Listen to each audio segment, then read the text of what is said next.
Bonjour, bonsoir à tous et bienvenue dans Conseil. Aujourd'hui une vidéo soft à la cool qui parlera des animaux fantastiques. Le film est réalisé par David Yates, le mec qui a fait les 4 derniers Harry Potter, et scénarisé par J.K. Rowling, une meuf qui, on peut dire, a une certaine influence sur l'univers. Sarcasme? Sarcasme. Le film est produit par Warner Bros et Hey Days et est sorti le 18 novembre 2016 au pays de Trump et le 16 novembre de la même année au pays de François Hollande. Et avant de commencer, je tiens à dire quelque chose qui me semble important. J'ai lu tous les livres et j'ai vu tous les films. Et oui, je les ai aimés. Beaucoup même. Ouais, comme tout le monde quoi. Et bien en voiture mon cher Gob, comme pour Star Wars ou le Seigneur des Anneaux, certains sont imperméables à certains chefs-d'œuvre. On n'y peut rien. Enfin bref, que vaut ce nouvel opus d'Harry Potter? Et déjà je dis une grosse connerie, car ce film n'est pas un Harry Potter. Certes, c'est le même univers, mais ça se passe bien longtemps avant, et c'est plus un spin-off qu'autre chose. Je peux comprendre que certains aient l'impression que j'enfonce des portes ouvertes dit comme ça, mais j'ai quand même entendu des gens dans la file d'attente dire « Bonjour, je pourrais avoir une place pour Harry Potter s'il vous plaît ?» Donc, même si c'est pas obligatoire à préciser, je préfère quand même le souligner, ce n'est pas un Harry Potter. C'est un spin-off, du même univers, mais un spin-off. Bon, maintenant que l'explication bien chiante et obligatoire est faite, passons à l'analyse et à mon avis sur le film. Alors globalement, c'est pas un mauvais film du tout, c'est même très sympathique. La mise en scène du réalisateur oscille entre les moments basiques mais qui fait son job et les moments assez intéressants comme par exemple le monstre qui au début du film n'est pas montré mais suggéré, qui est vraiment très bien foutu. Je ne vais pas vous donner trop d'éléments et trop d'exemples, mais c'est pour vous dire qu'il y a vraiment des fulgurances qui sont très sympathiques. Ah oui, et petite précision, ce conseil sera sans spoiler. En tout cas concernant ce film. Les scènes d'action du film sont fun, lisibles, cool et très imaginatifs, et même plus que certaines scènes d'Harry Potter en ce qui concerne l'utilisation de la magie au sein de la séquence. La manière d'utiliser les sorts est dynamique et cool, et l'utilisation des animaux fantastiques est vraiment très bien maîtrisée et utilisée. Il y a vraiment des moments de pure comédie, principalement avec l'un des animaux qui est avide d'objets brillants. Encore une fois, j'en dis pas plus. À ce niveau-là, le film s'en sort très bien. Les scènes d'action sont maîtrisées et l'humour, même s'il ne m'a pas fait rire personnellement, a fait rire toute la salle et m'a fait sourire. Le traitement des animaux et des autres effets spéciaux est assez convaincant. Il y a quelques bémols, il y a quelques moments où tu sens que le mec il est en train de caresser du vide, mais dans l'ensemble, on croit à ce qu'on voit. Et c'est très important. Le bestiaire de ce film est d'ailleurs plutôt riche, beaucoup plus que dans les Harry Potter par exemple. Il y a vraiment des animaux qui sont inspirés de beaucoup de choses, que ce soit le lion, que ce soit la belette, que ce soit plein de trucs, avec des mix parfois entre un animal et un truc élémentaire. Des fois t'as l'impression que c'est des Pokémon, mais des Pokémon à la sauce réaliste, et c'est vraiment sympathique et même plutôt cool à voir. Dans l'ensemble, les décors sont vraiment très bien. On voit et on croit qu'on est dans les années 20, y a pas de souci. Mais le meilleur décor, c'est la valise. Bon, je vais pas aller trop loin dans les détails encore une fois, mais l'intérieur est vraiment génial et fait vraiment rêver. Comme dans Harry Potter, beaucoup de situations du monde magique font écho à notre monde. Comme les elfes de maison qui nettoient les baguettes qui rappellent vachement les serreurs de chaussures, ou encore le fait qu'un non-mage n'a pas le droit d'être en relation avec un sorcier. Un quoi? Ah oui, c'est le nom qu'ils donnent aux moldus aux USA. Au niveau du montage, il y a des trucs que je ne comprends pas. Certains moments sont vraiment mal montés. Comme il y a une scène par exemple à la fin où il y a un oiseau et de la pluie, et cette scène dure vachement longtemps et c'est seulement à la fin qu'il nous donne l'explication de la scène.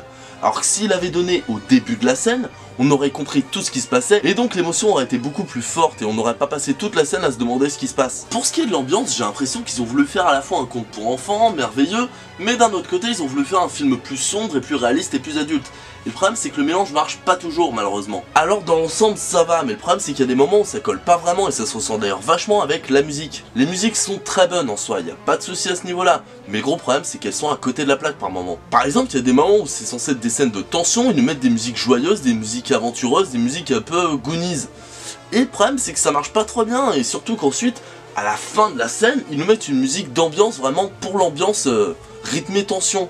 Et c'est la même scène, et je comprends pas le principe. Alors c'est peut-être pour faire un mélange conte pour enfants et film attention, ou film sérieux, je sais pas, mais le mélange est pas toujours réussi malheureusement. Mais bon, encore une fois, les musiques sont très bonnes en soi, donc c'est pas grave. Il y a une musique avec des petites notes de piano qui m'a fait grave penser à l'une des musiques des Dents en main d'argent. Je parle pas du thème principal, mais vous verrez si vous voyez le film, vous me dites ce que vous en pensez dans les commentaires d'ailleurs. Et pour ceux qui se demandent, rassurez-vous, le thème d'Harry Potter est là. Et ce que j'aime bien, c'est qu'il est vraiment très discret et subtil. Il est pas omniprésent, il est pas là tout le temps, genre oui on est dans l'univers d'Harry Potter, tiens bouffe le thème, bouffe le thème, bouffe le thème. Non, il est là, par parcimonie, tranquille, pépère.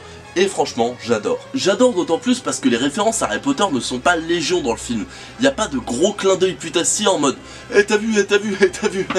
Et tu te rappelles de cette référence, tu te rappelles de ce moment. Par exemple, ceux qui ont beaucoup aimé Jurassic Park ont fait ce reproche à Jurassic World. Moi je m'en fous de Jurassic Park, j'aime pas ça. Qu'est-ce que tu vas faire? Qu'est-ce que tu vas faire? Qu'est-ce que tu vas faire? Mais c'est un reproche qu'on peut faire à des films et celui-là, on ne peut pas. Bon, il y a quelques références à Harry Potter, hein, comme le thème principal, ou certains effets visuels, ou certains cadrages, ou certains trucs comme ça, mais dans l'ensemble, ce film a son propre univers.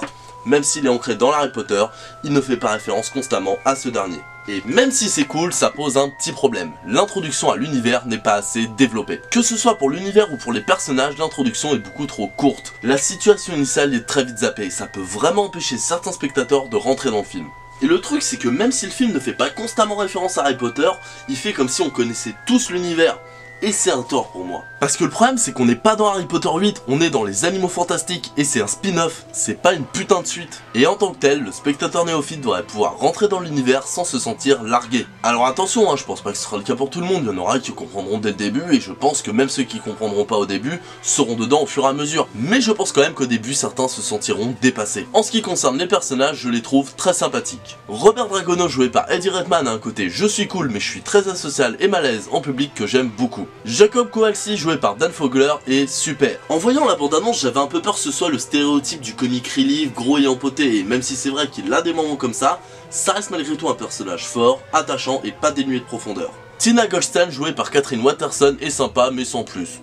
On s'attache pas forcément à elle, mais elle fait le job. Queenie Goldstein, jouée par Alison Sudol, elle m'est un peu plus sympathique, mais uniquement par son pouvoir, sa bonne humeur et le fait qu'elle entretienne une relation avec un autre personnage, et si vous voyez le film, vous comprendrez.